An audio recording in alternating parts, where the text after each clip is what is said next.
You commissioned the report. Were you shocked by its findings? Unfortunately not. Obviously as someone of African heritage who went to public school in Victoria, I experienced some of these myself, so did my colleagues. And I've also worked as a youth worker for the past 10 years. And so these are something that we kept coming across and kept hearing about. Now, there were some things that were really shocking and we had not experienced ourselves.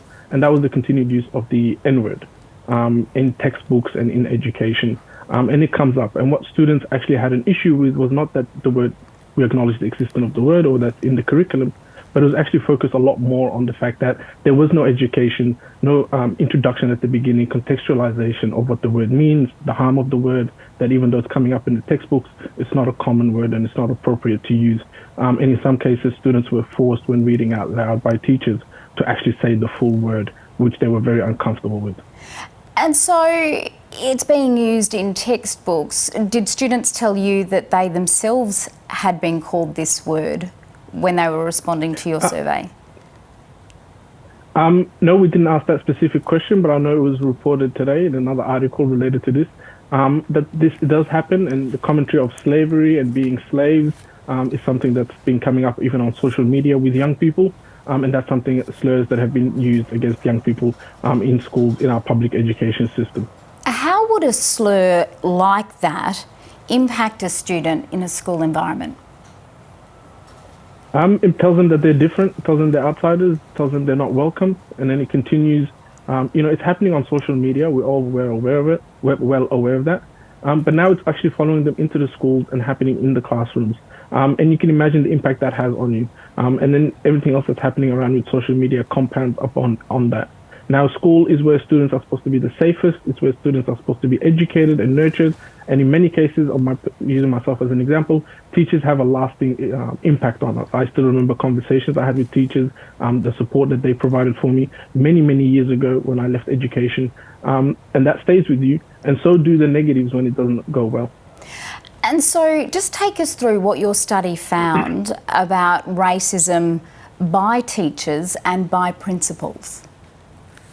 Yeah, so I mean, there's a spectrum of it. There's microaggressions where comments and jokes were made, things like, comments about uncles being taxi drivers from coordinators. But it goes all the way across to, where just things are being downplayed, where it seemed a lot of what we came across in our research was the initial reaction of leadership groups and teachers was to actually protect the school when students did complain. 87% of students, both males and females, reported that they did not trust their teachers to take their report serious and to actually follow up on that. We've come across many examples where students have said, don't bother telling the teachers, they're worse than some of the students. And so it plays out in many different ways.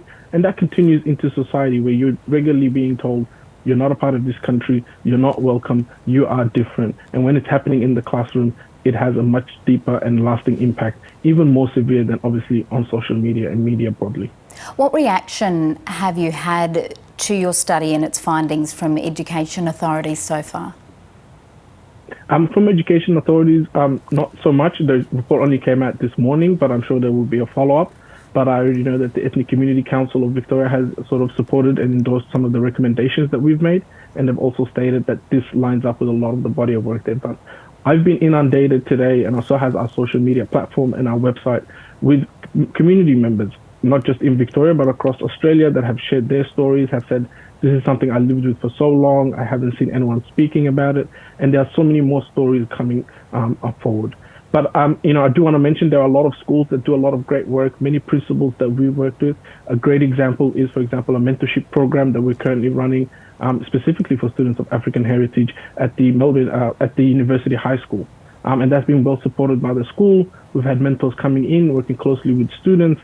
And for some of those students, having an older person that's been through everything you're going through, including what's in our report, is just so vital and so pivotal and has really already made a great impact on their lives. Is there anything else that you would like to see come about as a response to this? Yes, there are, like I said, a number of recommendations. One, and some of these recommendations were made by students themselves. Were made by students themselves.